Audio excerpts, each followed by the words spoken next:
ఆకాశవాణి 12 సంవత్సరాల ఎన్డీఏ ప్రభుత్వం సాధించిన ప్రగతిపై భారతీయ జనతా పార్టీ రాష్ట్ర ప్రధాన అధికార ప్రతినిధి శ్రీ వల్లూరు జయప్రకాష్ నారాయణ గారితో ప్రత్యేక పరిచయ కార్యక్రమాన్ని వింటారు. పరిచయకర్త రావుల సాయి గిరీష్.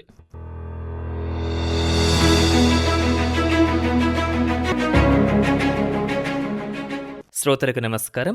ఈనాటి ప్రత్యేక పరిచయ కార్యక్రమానికి స్వాగతం. ప్రధానమంత్రి నరేంద్ర మోదీ గారి నేతృత్వంలో దేశ రాజకీయ, ఆర్థిక, సాంకేతిక, సామాజిక రంగాలలో కీలక మార్పులకు దారితీసిన ఎన్డీఏ ప్రభుత్వం కేంద్రంలో 12 సంవత్సరాలు పూర్తి చేసుకున్న సందర్భంగా దేశం సాధించిన అభివృద్ధి, కేంద్ర ప్రభుత్వం అమలు చేస్తున్న సంక్షేమ పథకాలు, యువతకు లభిస్తున్న అవకాశాలు, ఆత్మనిర్భర్ భారత్ కార్యక్రమం, అలాగే ఆంధ్రప్రదేశ్లో జరుగుతున్న అభివృద్ధి కార్యక్రమాలు, భవిష్యత్ అవకాశాలపై చర్చించేందుకు ఈ రోజు మనతో పాటు ఉన్నారు భారతీయ జనతా పార్టీ రాష్ట్ర ప్రధాన అధికార ప్రతినిధి శ్రీ వల్లూరు జయప్రకాష్ నారాయణ గారు. సార్తో మనం మాట్లాడి పూర్తి సమాచారాన్ని విందాం. సార్ నమస్కారం. సార్ నమస్కారం అండి గిరీష్ గారు. సార్, కార్యక్రమంలో ముందుగా ఎన్డీఏ ప్రభుత్వం 12 ఇయర్స్ పూర్తి చేసుకున్న సందర్భంగా దేశం సాధించిన అభివృద్ధిని మీరు ఎలా విశ్లేషిస్తారు?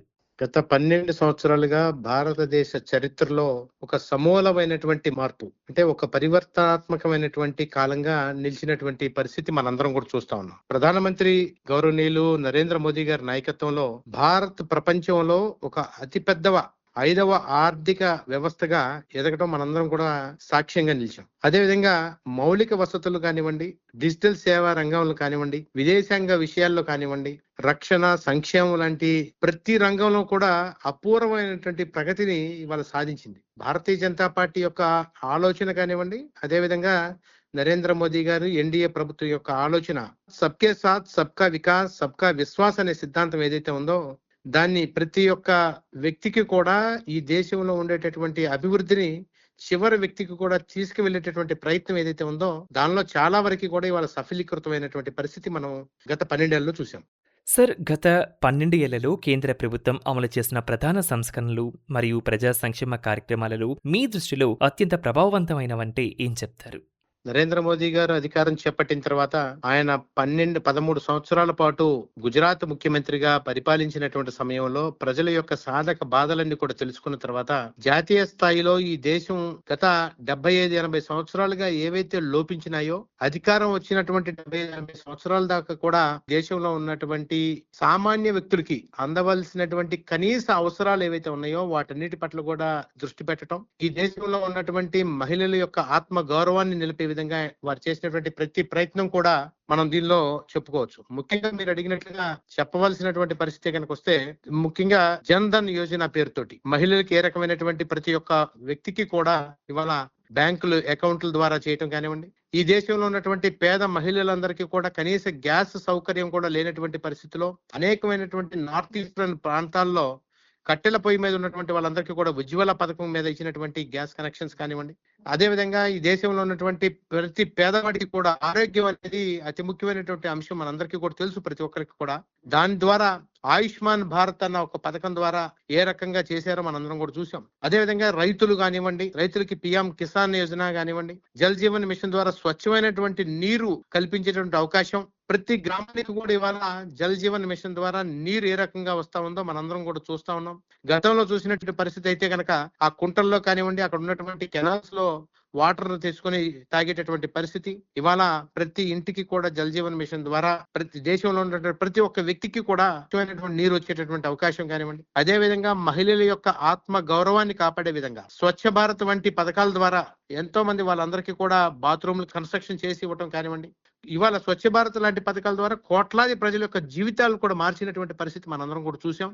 అదే విధంగా ఇండస్ట్రియల్ రంగంలో చూసుకున్నట్లయితే ఇవాళ జిఎస్టీలు చేసినటువంటి జిఎస్టీ కానివ్వండి, డిజిటల్ గవర్నెన్స్ కానివ్వండి, అదేవిధంగా పేదవాడికి డైరెక్ట్ బెనిఫిట్ ట్రాన్స్ఫర్స్ ఏవైతే ఉన్నాయో గతంలో చూసినట్లయితే కనుక పేదల యొక్క పథకాలు ఏవైతే ఉన్నాయో వాటన్నిటిని కూడా వారికి దగ్గర చేర్చే క్రమంలో వారందరికీ చేరవలసినటువంటి బెనిఫిట్స్ పూర్తి స్థాయిలో రాకపోతే ఇవాళ డీబీటీ స్కీమ్స్ అన్ని కూడా సంస్కరణలు చేసి పారదర్శకంగా ప్రతి ఒక్క వ్యక్తి దగ్గర కూడా చేరే విధంగా ఉండటమే మాత్రమే కాదు, అవినీతిని కూడా తగ్గించేటటువంటి పరిస్థితి. ఇట్లా చెప్పుకుంటూ పోతే అనేకమైనటువంటి పథకాలు, సుమారుగా 180 పథకాలని ఇవాళ నరేంద్ర మోదీ గారి నాయకత్వంలో ఒక సమర్థవంతమైనటువంటి ఎన్డీఏ కూటమి ప్రభుత్వం ఇవాళ దేశవ్యాప్తంగా కూడా ప్రతి ఒక్క రాష్ట్రానికి కూడా అందిస్తా ఉన్నటువంటి పరిస్థితి మనం చూస్తా ఉన్నాం.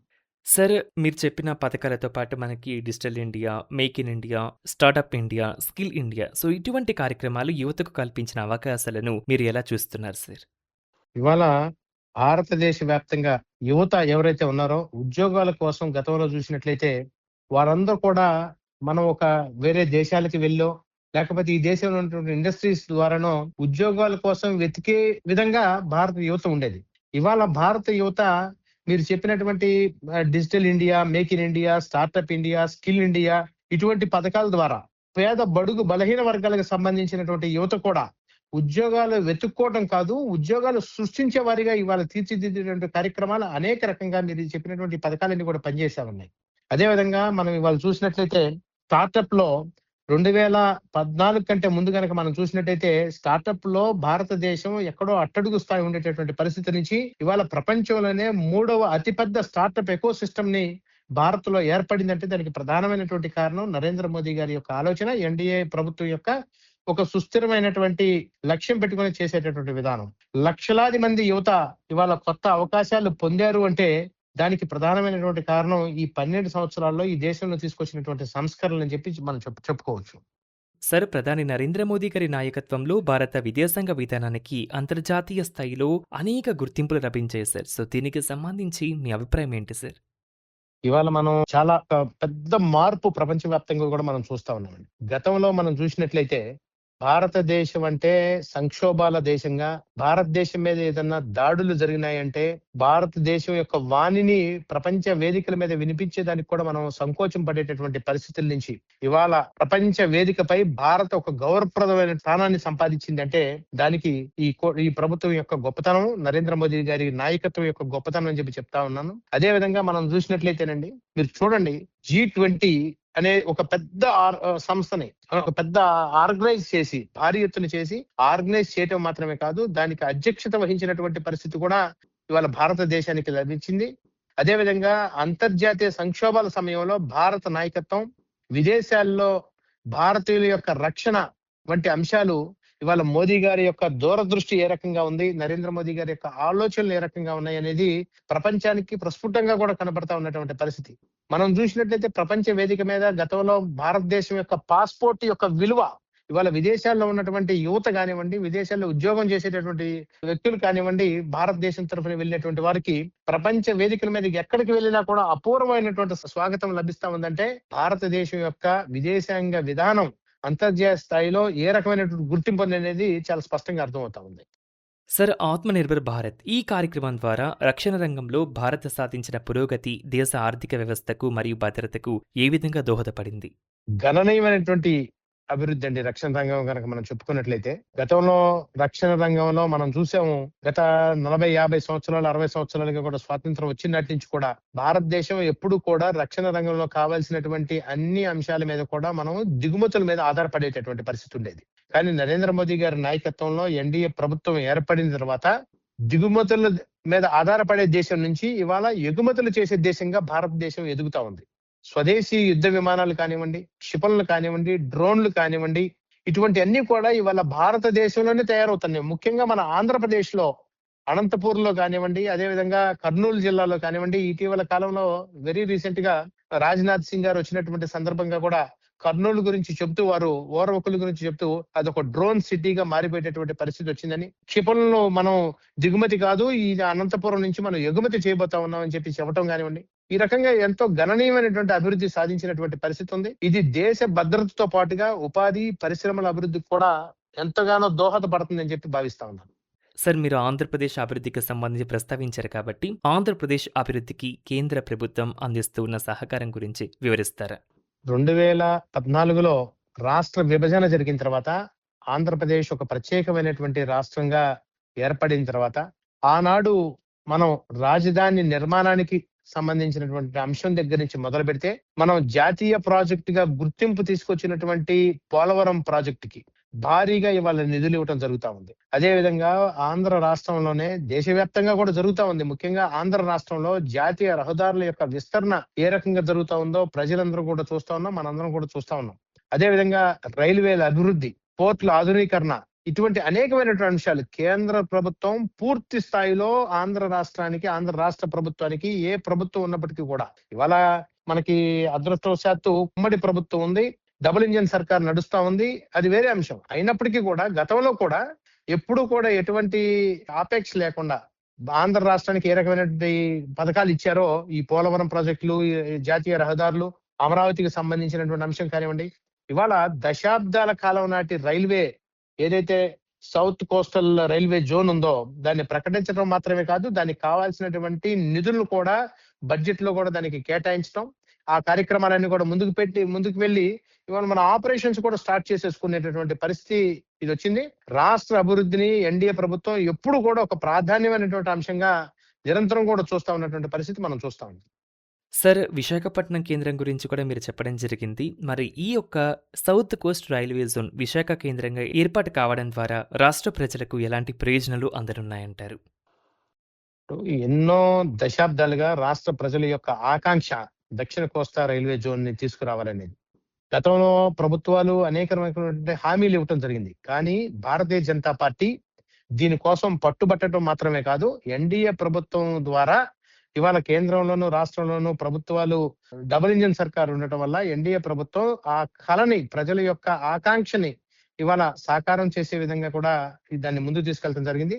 దీని ద్వారా రైల్వే యొక్క మౌలిక వసతుల అభివృద్ధితో పాటుగా అనేక మందికి, లక్షలాది మందికి దీని ద్వారా ఉపాధి అవకాశాలు లభించడం కానివ్వండి, అదేవిధంగా విశాఖపట్నం యొక్క ప్రాధాన్యత దేశవ్యాప్తంగా ఉన్నటువంటి రైల్వే మ్యాపుల్లో పెరిగేదానికి కూడా ఒక మంచి అవకాశంగా ఉంది. ఇక్కడి నుంచి మనం ఎగుమతులు చేసుకునే దానికి కూడా ఇవాళ కొత్త రైల్వే లైన్స్ కానివ్వండి, లేకపోతే మనకున్నటువంటి దక్షిణ కోస్తా రైల్వే జోన్ కు సంబంధించినటువంటి ప్రతి ఒక్క రైల్వే స్టేషన్లను కూడా ఒక బ్రహ్మాండమైనటువంటి అభివృద్ధి చేసుకునే దిశగా దీని ద్వారా మన అందరికీ కూడా లభించేటటువంటి అవకాశం.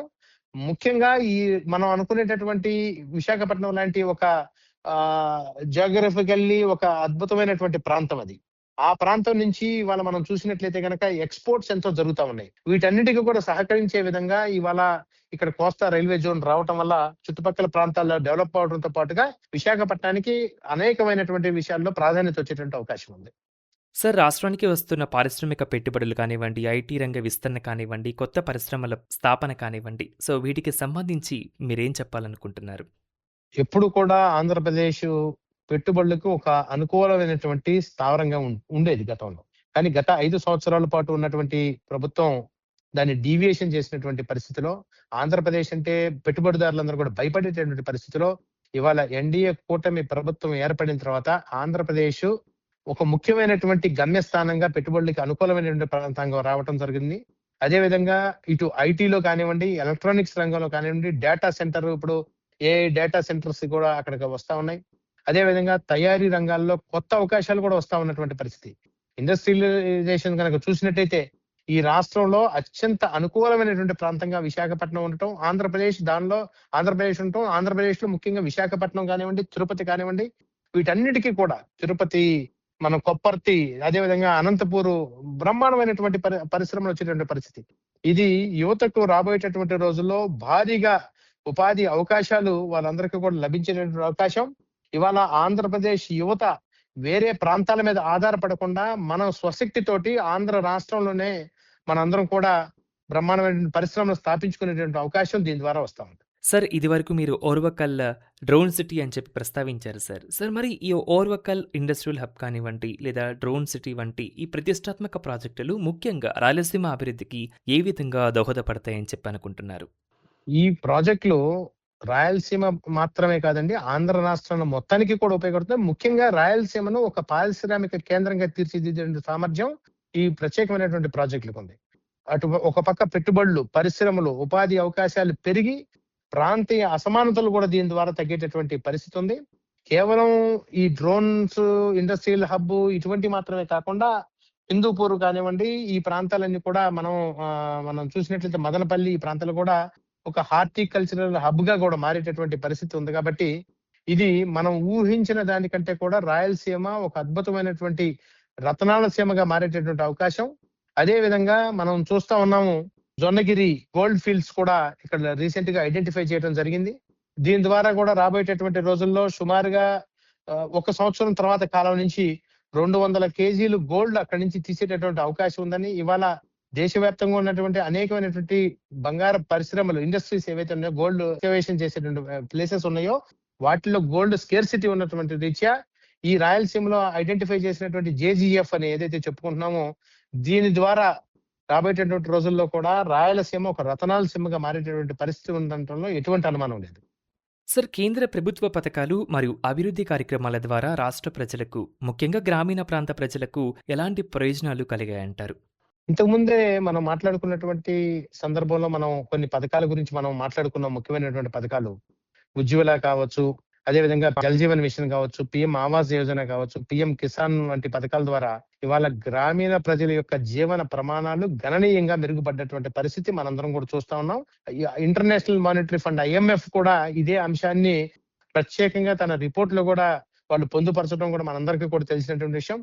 ప్రత్యక్ష లబ్ధి బదిలీ ద్వారా DBTs ఏవైతే ఉన్నాయో దాని ద్వారా పారదర్శకంగా ప్రయోజనాలు కూడా ప్రతి ప్రాంతానికి కూడా అందుతా ఉన్నటువంటి పరిస్థితి. కాబట్టి ఈ రాష్ట్ర ప్రజలు, ముఖ్యంగా గ్రామీణ ప్రాంతాల్లో ఉన్నటువంటి ప్రజలందరికీ కూడా దీని ద్వారా అనేకమైనటువంటి ప్రయోజనాలు కలిగేటటువంటి పరిస్థితి ఇవాళ మన రాష్ట్రంలో ఉండటం అనేది నిజంగా ఇది నరేంద్ర మోదీ గారు దేశవ్యాప్తంగా అమలు చేస్తున్నప్పటికీ కూడా మన రాష్ట్రంలో ముఖ్యంగా వెనుకబడినటువంటి ప్రాంతాలు ఏవైతే ఉన్నాయో గత కొన్ని దశాబ్దాలుగా వాటన్నిటిని ఏ ప్రభుత్వాలు ఉన్నప్పటికీ కూడా వాటిని నిర్లక్ష్యంతో ఉన్నటువంటి పరిస్థితి ఉందో, ఇవాళ వాటన్నిటిని కూడా ఓవర్కమ్ చేసే విధంగా పథకాల ద్వారా మనందరం కూడా ముందుకు వెళ్తా ఉన్నటువంటి పరిస్థితి. ఆంధ్రప్రదేశ్ ఇవాళ అగ్రగామి ప్రదేశ్ గా నిలబడటంలో, అగ్రజ ప్రదేశ్ గా నిలబడటంలో కేంద్ర ప్రభుత్వం యొక్క సహకారం, నరేంద్ర మోదీ గారి యొక్క ప్రభుత్వం యొక్క సహకారం పూర్తి స్థాయిలో ఉందని చెప్పి తెలియజేస్తాం. సార్, యువతకు ఉపాధి అవకాశాల కల్పన, నైపుణ్యాభివృద్ధి శిక్షణ కానివ్వండి, స్వయం ఉపాధి ప్రోత్సాహకానికి సంబంధించి ఎన్డీఏ ప్రభుత్వం తీసుకుంటున్న చర్యలేమిటి? ఇవాళ దేశంలో ఉన్నటువంటి మనకి భారతదేశం ప్రపంచంలోనే యువతకి ఎక్కువ మంది ఉన్నటువంటి యువత కలిగినటువంటి దేశం ఏదైనా ఉందంటే భారతదేశం. ఇవాళ 40 సంవత్సరాలు 30 సంవత్సరాల లోపు వయసు ఉన్నటువంటి యువకులు ఈ దేశం వ్యాప్తంగా కూడా ఉన్నారు. వీళ్ళందరూ కూడా ఆ యువతనంతా కూడా ఒక సరైనటువంటి విధానంగా వాడుకునే దానికోసం అని చెప్పి నరేంద్ర మోదీ గారు అధికారం చేపట్టిన వెంటనే ప్రారంభించినటువంటి అంశం స్కిల్ ఇండియా. స్కిల్ ఇండియా పేరుతోటి ఇవాళ దేశవ్యాప్తంగా కూడా అనేక మంది యువకులకి ఇవాళ ట్రైనింగ్ ఇస్తా ఉన్నటువంటి పరిస్థితి మనం చూస్తా ఉన్నాం. అదేవిధంగా స్టార్టప్ ఇండియా ద్వారా కానివ్వండి, అదేవిధంగా మహిళలకి కానివ్వండి, చిన్న స్థాయి వ్యాపారస్తులకు కానివ్వండి, ముద్రా రుణాలు కానివ్వండి, డిజిటల్ ట్రైనింగ్ క్యాంప్స్ ఏవైతే జరుగుతా ఉన్నాయో వాటి ద్వారా కానివ్వండి, ఇవాళ యువతను, భారతదేశ యువతను ఒక శక్తివంతమైనటువంటి యువతగా మార్చేటటువంటి ప్రయత్నం ఎన్డీఏ ప్రభుత్వం చేపడతా ఉంది. ఈ యువతే దేశ భవిష్యత్తు అనే నమ్మకాన్ని ఎన్డీఏ ప్రభుత్వం పూర్తి స్థాయిలో విశ్వసిస్తుంది. కాబట్టే ఇవాళ యువత కోసం అనేకమైనటువంటి పథకాలను కూడా చేపట్టడం జరుగుతుంది. రాబోయేటటువంటి రోజుల్లో భారతదేశం యొక్క యువత కేవలం ఉద్యోగాల కోసం మాత్రమే కాదు, ఉద్యోగాలు కల్పించడంతో పాటుగా పారిశ్రామికంగా కూడా భారతదేశాన్ని ప్రపంచ దేశాల్లో అగ్రగామి దేశంగా యువత నిలబెడుతుందన్న ఒక నమ్మకాన్ని, దాని ద్వారా ఈ పథకాల ద్వారా వారందరూ ఉపయోగించుకునేటటువంటి పరిస్థితులు కూడా ఎన్డీఏ కూటమి ప్రభుత్వం ఇవాళ ఏర్పాటు చేస్తా ఉంది. సార్, ప్రజలు కేంద్ర ప్రభుత్వంపై ఉంచిన విశ్వాసాన్ని మరింత బలోపేతం చేయడానికి రాజకీయ నాయకులు కానివ్వండి, ప్రజాప్రతినిధులు కానివ్వండి, సో వీరు ఏ విధంగా పనిచేయాలని మీరు భావిస్తూ ఉన్నారు?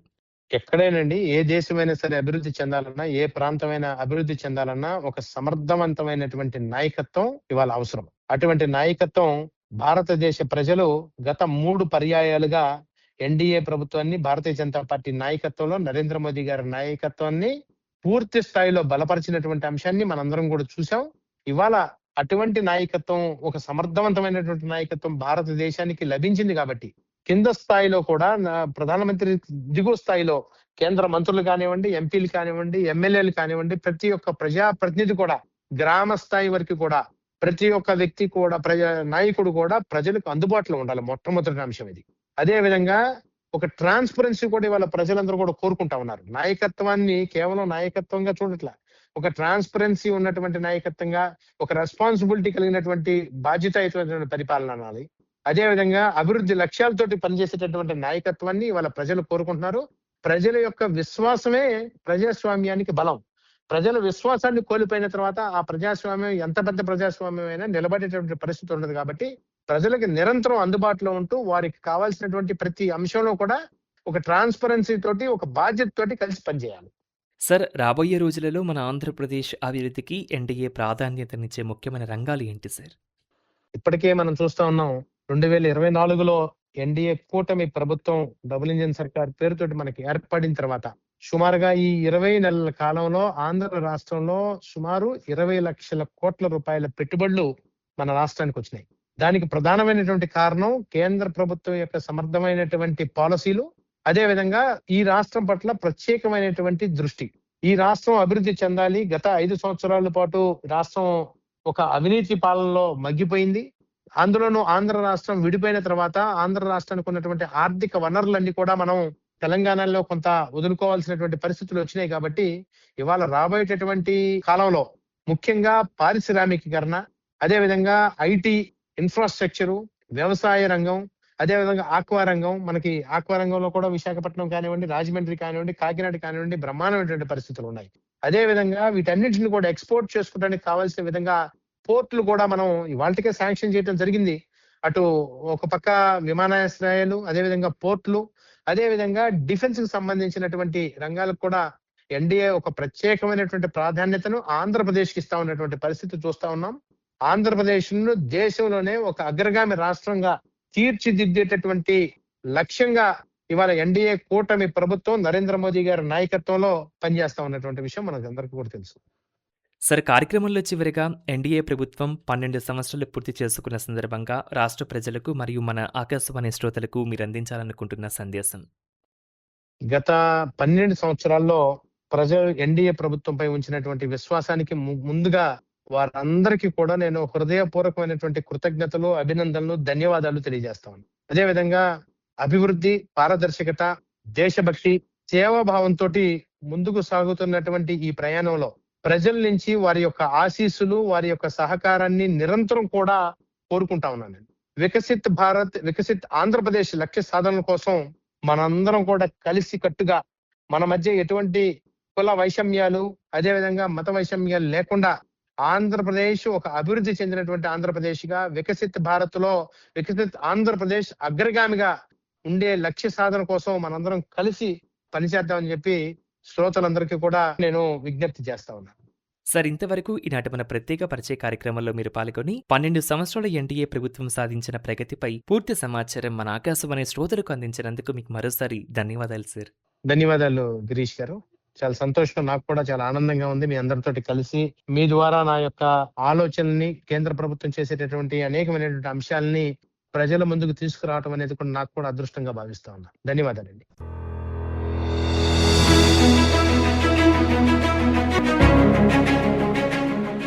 ఇంతవరకు 12 సంవత్సరాల ఎన్డీఏ ప్రభుత్వం సాధించిన ప్రగతిపై భారతీయ జనతా పార్టీ రాష్ట్ర ప్రధాన అధికార ప్రతినిధి శ్రీ వల్లూరు జయప్రకాష్ నారాయణ గారితో ప్రత్యేక పరిచయ కార్యక్రమాన్ని విన్నారు. పరిచయం చేసిన వారు రావుల సాయి గిరీష్. ఈ కార్యక్రమాన్ని మీరు మరలా వినాలనుకుంటే ఆకాశవాణి విజయవాడ ప్రాంతీయ వార్తా విభాగం యూట్యూబ్ ఛానల్ ఆకాశవాణి న్యూస్ విజయవాడలో వీక్షించగలరు. ఈ కార్యక్రమం ప్రాంతీయ వార్తా విభాగం ఆకాశవాణి విజయవాడ కేంద్ర సమర్పణ.